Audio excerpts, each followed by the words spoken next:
నమస్తే welcome to sky vision news నేను కళ్యాణి వార్తల్లో ముందుగా హెడ్లైన్స్ దేశవ్యాప్తంగా ఉన్న మెడికల్ కళాశాలలో వైద్య వృత్తిలో ప్రవేశంకు నేడు నీట్ ప్రవేశ పరీక్షకు యానాం విద్యార్థులకు పరీక్షా కేంద్రంగా యానాం జవహర్ నవోదయ విద్యాలయం కేటాయింపు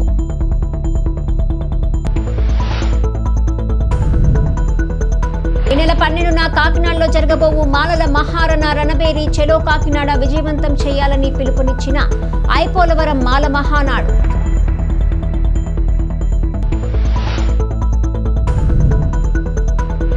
మురమల్ల శ్రీ భద్రకాళి సమేత శ్రీ వీరేశ్వర స్వామివారి బ్రహ్మోత్సవాలలో భాగంగా 3వ రోజు శనివారం స్వామివారి అమ్మవార్లను సూర్యప్రభ వాహనంపై ఊరేగింపు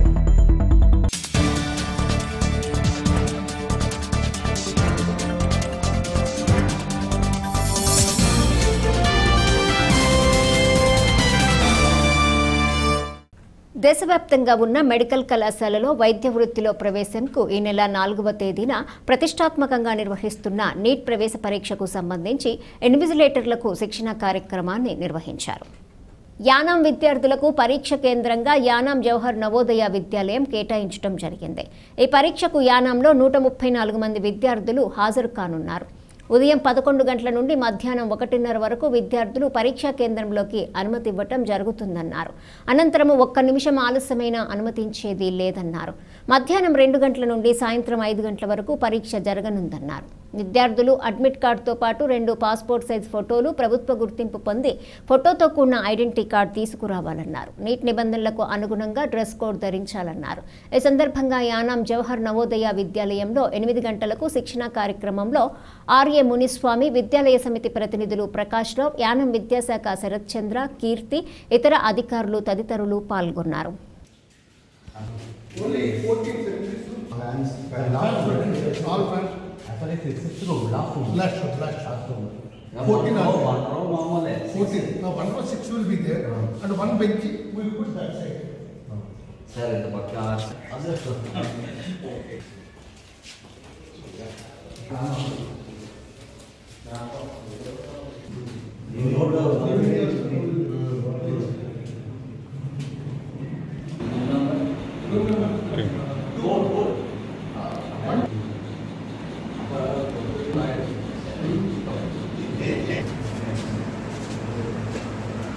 That will work.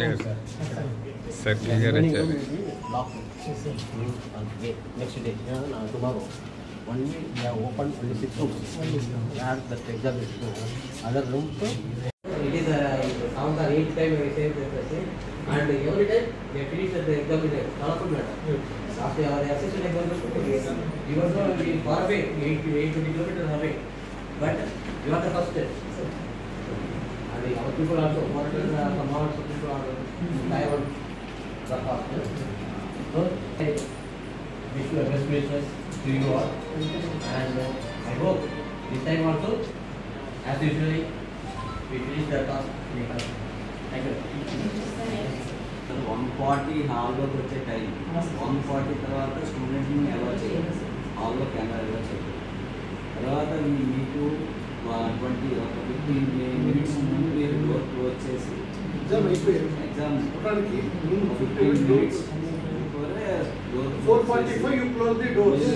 వాళ్ళు ఎవరైతే ఏదైతే సీరియల్ ఇచ్చారో అదే సీరియల్ కరెక్ట్ చేసుకుని అన్ని కరెక్ట్గా ఉన్నాయని చూసి మీరే సీల్ చేయాలి. మీకు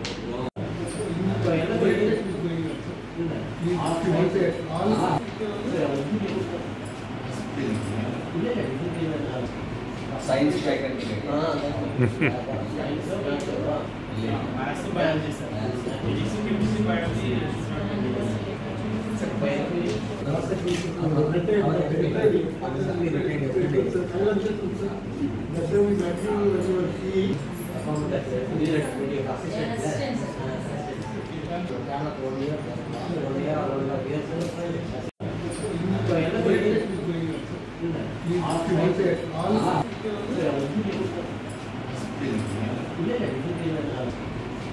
ఫ్యాకల్టీ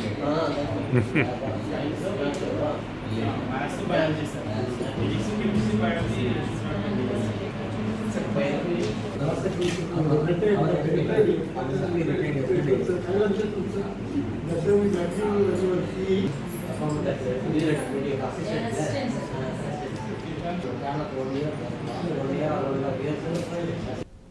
తాల్రేవు మండలం పోలేకూరు గ్రామ పంచాయతీ పరిధిలో ప్రతిష్టాత్మకంగా నిర్వహిస్తున్న తెలుగుదేశం పార్టీ సభ్యత్వ నమోదు కార్యక్రమం వేగంగా పూర్తయింది. అందులో భాగంగా కొంతమంది ముఖ్యమైన నాయకులకు సభ్యత్వ గుర్తింపు కార్డులను గ్రామ పంచాయతీ నాయకులు జక్కల ప్రసాద్ బాబు, వడ్లమూరి సతీష్లు అందజేశారు. గ్రామ పంచాయతీ పరిధిలోని తోటపేట గ్రామంలో తెలుగుదేశం పార్టీ సభ్యత్వ గుర్తింపు కార్డులు పంపిణీ జరిగింది. ఈ సందర్భంగా పార్టీ నాయకులు జక్కల ప్రసాద్ బాబు మాట్లాడుతూ తెలుగుదేశం పార్టీ సభ్యత్వ నమోదుతో ప్రతి కార్యకర్తకు భద్రత కల్పిస్తున్నారని, పార్టీ నాయకులు కార్యకర్తలకు ఏ విధమైన ప్రమాదం జరిగినా వారిని వెంటనే ఆదుకునే విధంగా సభ్యత్వ నమోదు ఉపయోగపడుతుందని అన్నారు. ఈ కార్యక్రమంలో గ్రామ పార్టీ నాయకులు ఊడా రాంబాబు, అనిల్, సతీష్, మావుళ్లు, వెంకట్రమణ, రవి, నాని తదితరులు పాల్గొన్నారు. ఈరోజు తోటపేట గ్రామంలో తెలుగుదేశం పార్టీ సభ్యత్వ కార్డులను మన పార్టీ అధ్యక్షులు మన వడ్లమూరి సతీష్ గారు, నిమ్మకాయల మూర్తి గారు, ఎండి సీని గారు చేతుల మీదుగా ప్రారంభోత్సవం చేయడం జరిగింది.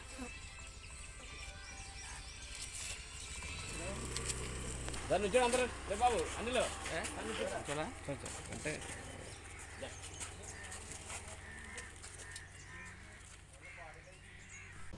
ఈ నెల 12న కాకినాడలో జరగబోవు మాలల మహారణ రణభేరి చెలో కాకినాడ విజయవంతం చేయాలని ఐపోలవరం మాల మహానాడు పిలుపునిచ్చింది. ఎస్సీ వర్గీకరణను కేంద్ర రాష్ట్ర ప్రభుత్వాలు మాలలకు వెన్నుపోటు పొడిచే విధంగా చంద్రబాబు సర్కార్ ప్రయత్నం చేస్తుందని, కుట్రపూరితంగా వర్గీకరణ చేస్తే మాలలు చూస్తూ ఊరుకోరని, చెలో కాకినాడ సభకు మాల సోదరులు లక్షలాదిగా తరలిరావాలని ఐపోలవరం మాల మహానాడు పిలుపునివ్వటం జరిగింది.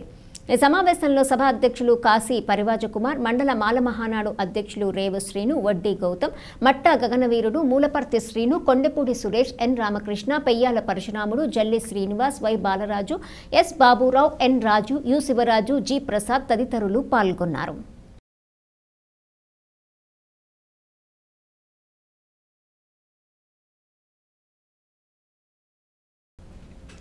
తాళరేవు ప్రజా సంఘాల భవనంలో ప్రారంభమైన వేసవి చిల్డ్రన్స్ క్లబ్ కార్యక్రమాలు 2వ రోజు శనివారం కొనసాగాయి. హాజరైన చిన్నారులు ఆహ్లాదకరమైన వాతావరణంలో ఆటపాటలతో కూడిన విజ్ఞానాన్ని అలవర్చుకున్నారు. ఆసక్తిని కనబర్చిన చిన్నారులకు తాళ్లరేవు శ్రీ నామన వెంకయ్యమ్మ జిల్లా పరిషత్ ఉన్నత పాఠశాల క్రీడా మైదానంలో క్రికెట్, వాలీబాల్, షటిల్ పోటీలను నిర్వహించారు. అధిక సంఖ్యలో చిన్నారులు పాల్గొని తమ ప్రతిభను చాటుకున్నారు. ఈ కార్యక్రమం మరో 8 రోజుల పాటు జరుగుతుందని నిర్వాహకులు గుత్తుల మల్లేశ్వరరావు, పాలిక శ్రీనివాస్, కొప్పిశెట్టి అనంతలక్ష్మి, వెదురు పావులూరి నానీలు తెలిపారు.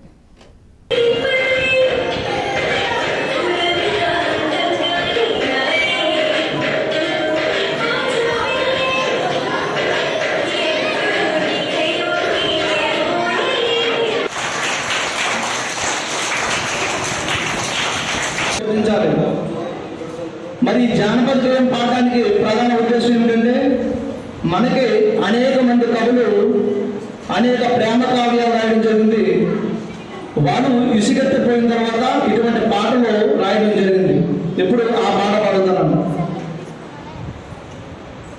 ఊర్వశి అనగానే దేవుడిపల్లి కృష్ణశాస్త్రి గుర్తుకు రావాలా, ఎంకి అనగానే నండూరు వెంకటరామోహనరావు గుర్తుకు రావాలా, వత్సల అనగానే కల్లా వజ్ర శివశంకర్ ప్రసాద్ గుర్తుకు రావాలా, వీరబాబు అనగానే గంగామాత గుర్తుకు రావాలా. ఇప్పుడు నేను పాడుతున్న పాట ఎంకి పాట. యాడాబున్నాదే నవ్వుల ఎంకి, ఎట్టాడున్నాదో మాటల మరుమల్లి, యాడాబున్నాదో.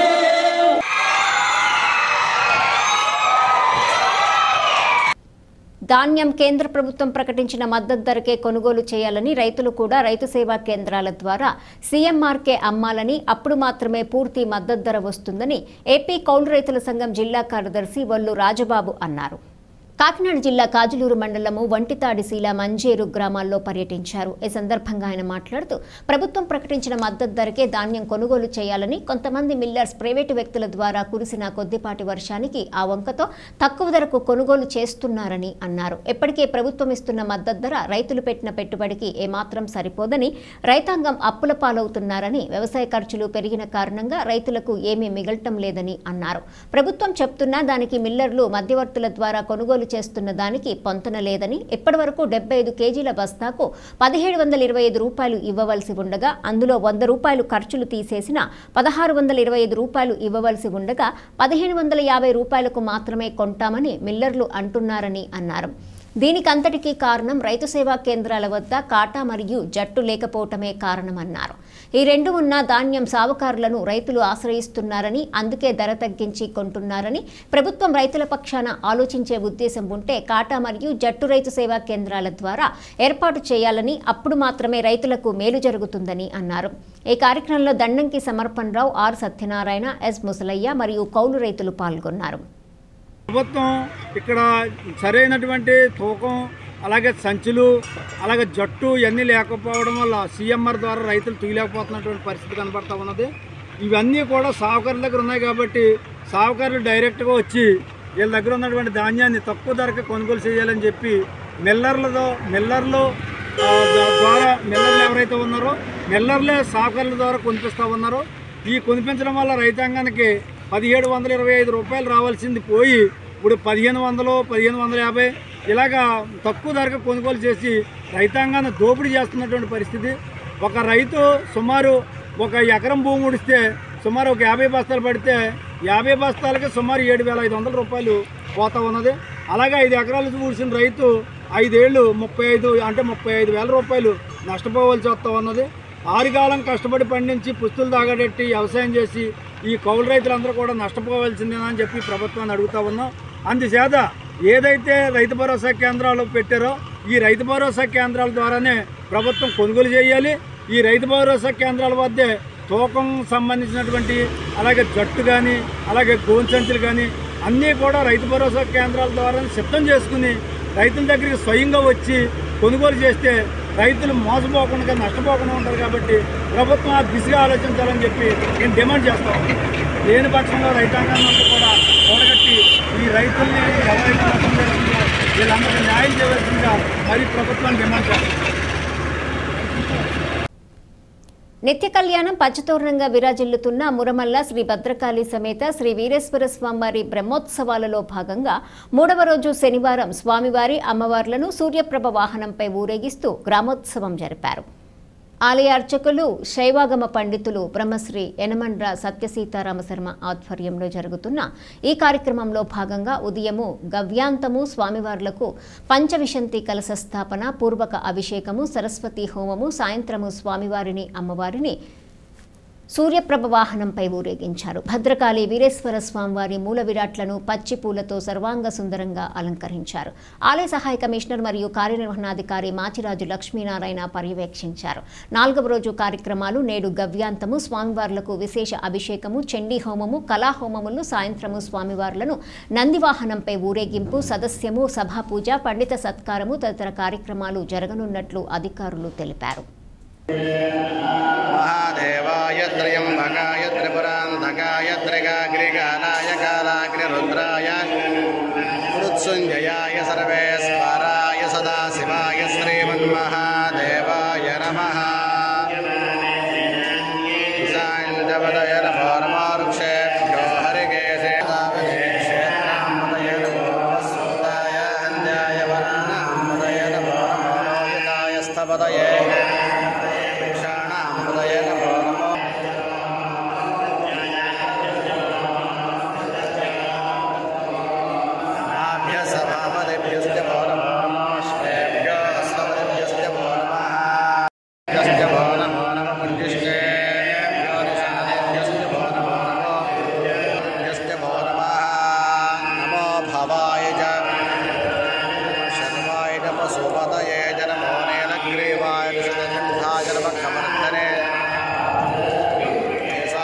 सहस्राक्षाय सतधन्वने नमो गिरिशाय प्रविष्टाय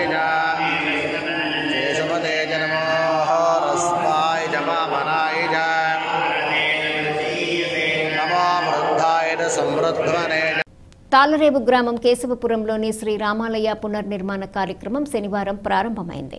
ఇందులో భాగంగా వేద పండితులు మరలా ఫణిబాబు ఆధ్వర్యంలో వారి బృందం ప్రత్యేక హోమాలను జీవోద్ధరణ కార్యక్రమం చేపట్టారు. తాళరేవు గ్రామం కేశవపురంలోని శ్రీ రామాలయ పునర్నిర్మాణ కార్యక్రమం శనివారం ప్రారంభమైంది. ఇందులో భాగంగా వేద పండితులు మరలా ఫణిబాబు ఆధ్వర్యంలో వారి బృందం ప్రత్యేక హోమాలను జీవోద్ధరణ కార్యక్రమం చేపట్టారు. గ్రామస్తులు, ఆలయ నిర్మాణ కమిటీ సభ్యులు గంజా సూరిబాబు, వనచర్ల చంద్రరావు, అనసూరి బాబ్జీ, కాండ్రేగుల శ్రీనివాస్, పెంకె వర్మ, కొప్పిశెట్టి శ్రీనివాస్, గంజా అప్పారావు, దంగేటి కృష్ణలు మాట్లాడుతూ 1979 సంవత్సర కాలంలో తాము పూర్వీకులు ఈ ఆలయాన్ని నిర్మించారని, ప్రస్తుతం ఆలయం శిథిలావస్థలో ఉన్నదని, గ్రామస్తులంతా ఆలయం పునర్నిర్మాణం చేయాలనే సంకల్పంతో స్థానిక వేద పండితుల సలహాలతో పనులను ప్రారంభించామన్నారు.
మండలం పీమల్లవరం గ్రామ పంచాయతీ బీసీ కాలనీ సమీపంలోని కమ్యూనిటీ సైట్లో కొంతమంది వ్యక్తులు ఆక్రమించుకోవటానికి ప్రయత్నిస్తున్నారని, దాన్ని నివారించాలని ఆ బీసీ కాలనీ ప్రజలు శనివారం తాళరేవు తహసీల్దార్ త్రినాథరావు, ఎస్ఏ సత్యనారాయణ, ఎంపీడీఓ సత్యనారాయణ, కార్యదర్శి సూరంపూడి వెంకటరమణులకు వినతి పత్రాలను వారి కార్యాలయాలకు కాలనీ వాసులంతా కలిసి వెళ్లి అందజేశారు.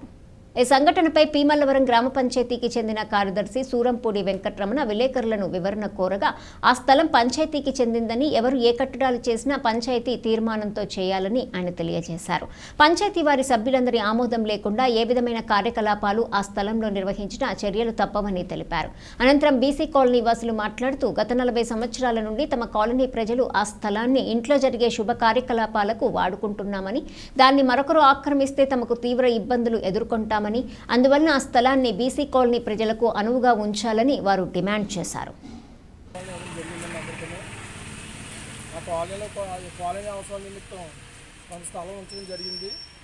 ఆ స్థలంలో కొంతమంది వ్యక్తులు 2 రోజుల క్రితం వచ్చి కాపులతో మట్టి అది తోలి లైన్ చేసుకుని దాన్ని స్వాధీనం చేసుకోవడానికి ప్రయత్నం చేస్తున్నారు. దాన్ని కాలనీ నిమిత్తం అవసరాల నిమిత్తం ఉంచాలని తాళరావు ఎంఆర్ఓ గారికి ఉన్నత పత్రం ఇవ్వడం జరిగిందండి.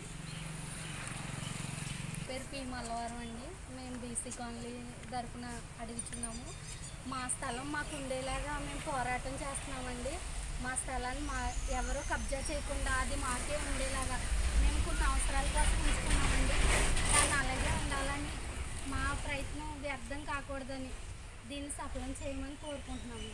స్థలాలు లేని వాళ్ళు ఉన్నారండి. ఆ ఖాళీ స్థలం మాకు ఏ కళ్యాణ మండపం అన్నా ఏదన్నా మేము మొత్తం మా బీసీ కాలనీకి మాకు చెందిలాగా మాకు అమలు చేయమనండి ప్రజలను అధికారులను అడుగుతున్నామండి. స్థలం అంతా కొంతమంది వ్యక్తులు స్వాధీనం చేసుకోవడానికి వస్తున్నారు సార్. అది వాళ్ళకి సొంతం కాకుండా మాకు ఉండేలా చూడండి సార్. అది కాలనీ 40 సంవత్సరాలు అవుతుంది సార్ మాకు వచ్చి. అది బీసీ కాలనీకే సొంతం అయ్యేలా చూడండి సార్. వార్తలు ముగించే ముందు హెడ్లైన్స్ మరోసారి. దేశవ్యాప్తంగా ఉన్న మెడికల్ కళాశాలలో వైద్య వృత్తిలో ప్రవేశంకు నేడు నీట్ ప్రవేశ పరీక్షకు యానాం విద్యార్థులకు పరీక్షా కేంద్రంగా యానాం జవహర్ నవోదయ విద్యాలయం కేటాయింపు.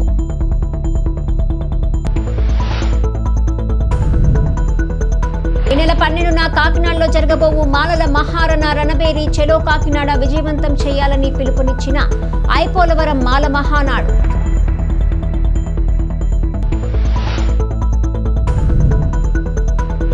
మురమల్ల శ్రీ భద్రకాళి సమేత శ్రీ వీరేశ్వర స్వామివారి బ్రహ్మోత్సవాలలో భాగంగా 3వ రోజు శనివారం స్వామివారి అమ్మవార్లను సూర్యప్రభ వాహనంపై ఊరేగింపు.